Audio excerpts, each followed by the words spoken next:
What's up, everybody? So today we're going to go over a workout that I did the other day. I kind of want to give some insight into the exercise selection, why I'm doing certain things, and how I'm using this to, get back from my injury.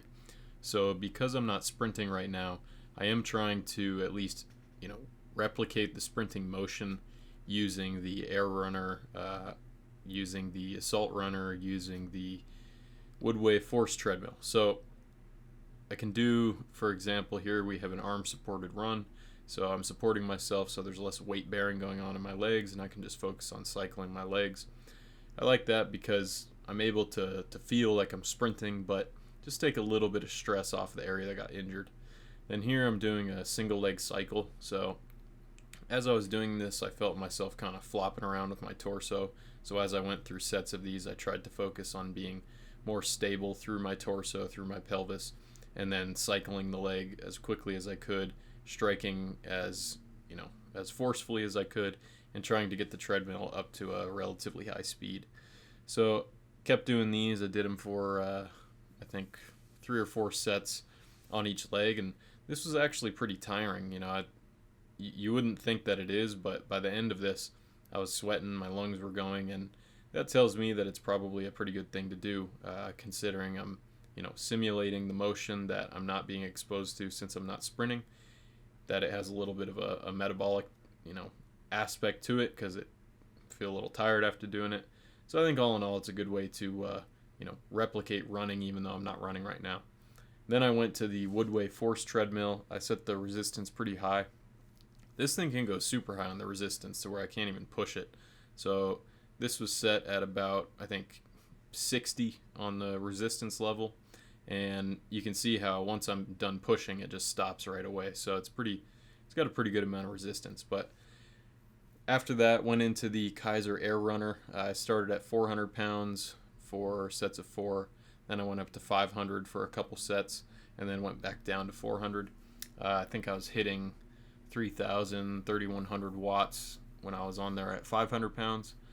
The most I've ever done watts wise was, I think, 3,600 watts, but that's at 400 pounds because at 400 I can move it faster. So here we have 3,000 watts, and then when I did the other leg, I think it went up to like 3,100 watts, give or take.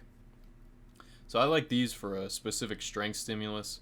You're working on single leg pushing, you're trying to activate as quickly as you can, produce as much force as you can in that single leg type of movement that is relevant to the block start and early acceleration. And since I'm not sprinting right now, I'm using this period of time as more of a strength phase to help, build up my strength, just overall get stronger as a whole, so then I can come back and intensify my training once I'm out of the accumulation cycle, and sort of build things up. So I'm keeping the loads a little bit heavier on the air runner just so I can really work on that pushing strength, and then over time I'll reduce the load and try to do it faster.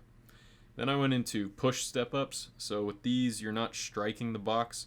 This is more like you kind of start in a late stance phase kind of position on the box, but really what you're trying to do here is, produce a high rate of force development to get started, but then as the weight comes down, you're getting a lot of eccentric loading through that single leg support, and I think this is pretty relevant for, say, like top speed running, as far as getting strength at a certain angle on one leg. This here is 450 pounds. Some of that is air. I think 140 or 160 pounds of that is air resistance with the Kaiser rack. And then the rest of it is mass-based loading. And I'm using the safety squat bar and doing it hand supported, so that way I can take a little bit of the balance aspect away and not cause any pain in that injury that I'm dealing with.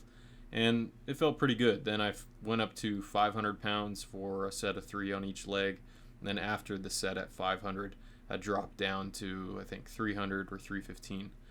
Now I like to do pogo hops in between just so that I have something that's a little bit quicker, getting off the ground quickly, working on that really rapid kind of force application. I like to mix that in with the heavy lifts.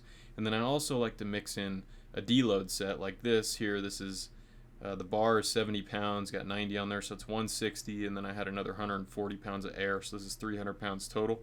And I like to follow up the heavier sets with a lighter set just so I can feel a little bit quicker and just remind my body that the goal is not just to move heavy weight slow, but also to move explosively.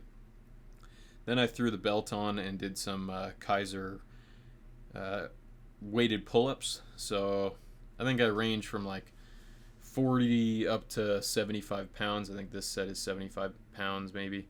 Or no, this is the last set where I went back down to 40. But anyways, just trying to get a little activation in my upper body, because I tend to neglect that. And you want to train your whole body. It doesn't have to be a big factor, the upper body training you do, but you should probably do some. Then I went into these single leg glute kickbacks. Initially, I noticed that I was kind of, once again, flopping back and forth, so I tried to lock in my core a little bit more, lock in my posture, and try to move through the hip joint without compensating. And I think it's pretty important as a sprinter to be able to move at the hip joint without compensating through the rest of your body, just so that you have good control of your movements and you're pretty in tune with what you're doing. Then I went to these sort of like a hanging leg raise, but as you can see, with two legs going up at the same time, I'm only able to get to about 45 degrees, whereas if I alternate, I'm able to go a little bit higher.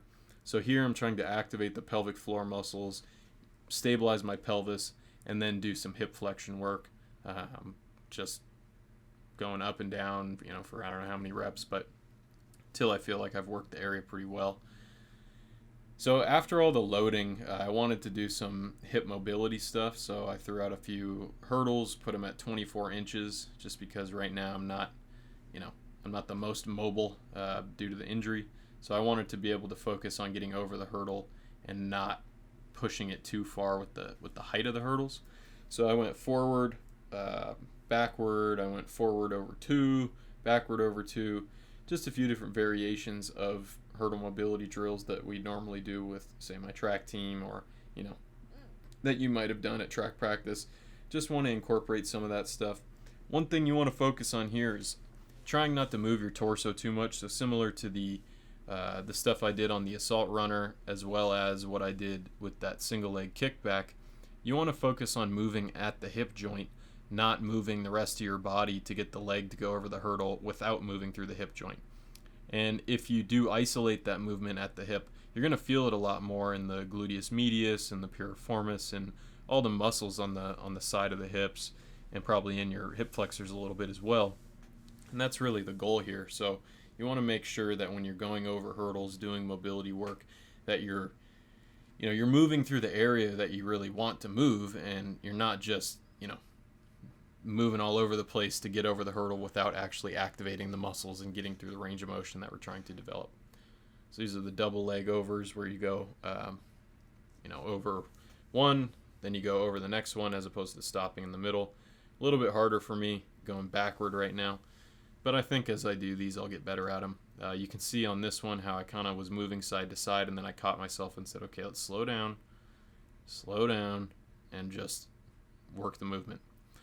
Now, since I can't sit up due to the injury, I'm doing assisted sit-ups.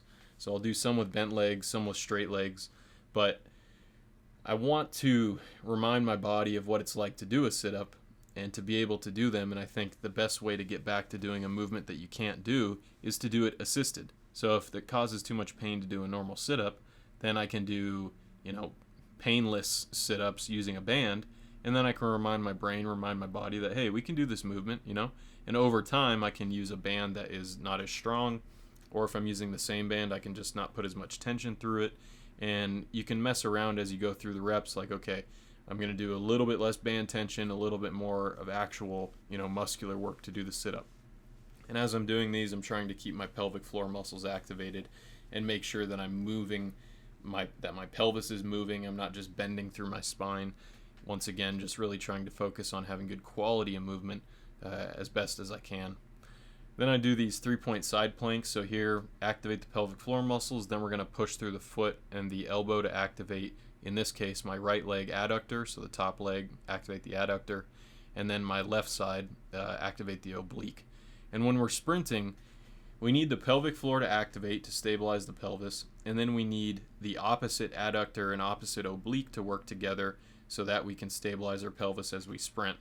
And you could do Copenhagen planks, which is basically doing this but without your foot on the ground, and then progressing up to having your support foot up on a bench. but I think they're just a little bit too intense sometimes. And so I like to do that 3-point plank so you can work on proper activation, feeling that, cross pattern from the adductor to the oblique. And I think it's a good exercise. Here I'm squeezing a med ball between my knees, so now I'm trying to activate the adductors and then do that as I'm doing a glute bridge. You could do it without doing the glute bridge. It just feels kind of good for me. So threw that in there. I think squeezes and those isometric type of exercises are really good for healing up anything that you have in the lower abdominals and the pelvis. And then I did some knee drops just to get a little bit of internal rotation, range of motion, feel a little mobility in there. And that's an exercise I like to do in warm-ups, cool downs, stuff like that. I think it's good to expose your hips to those types of movements. So here what I'm doing is, it's not quite an A switch, but it's kind of similar. But if you watch my right leg as it comes up, the foot kind of swings out before it comes up. Like I externally rotate right when my foot comes off the ground, like right there, right there, right there. So as I went through these, I was trying to focus on not externally rotating right as I pull my foot off the ground, so that way I can have a little bit more control of my leg swing and hopefully be able to sort of rewire things so that when I go back to sprinting, I'm able to sprint with a more linear leg cycle, not having excessive internal rotation and not continuing to promote this injury that I'm dealing with. So that was a workout from this week. I'll probably post another workout here soon, but just thought I'd share with you guys, show you what I'm up to, give some insights into why I'm doing what I'm doing, and that's about that. So make sure to check out sprintingworkouts.com if you need programs. I got cats fighting behind me, but anyways, check out my website if you need anything. Hit me up if you need any consultations or whatever, but for now, that's it. I'll talk to you guys next time. This is Cody Bidlow with sprintingworkouts.com and ATHLETE.X signing off.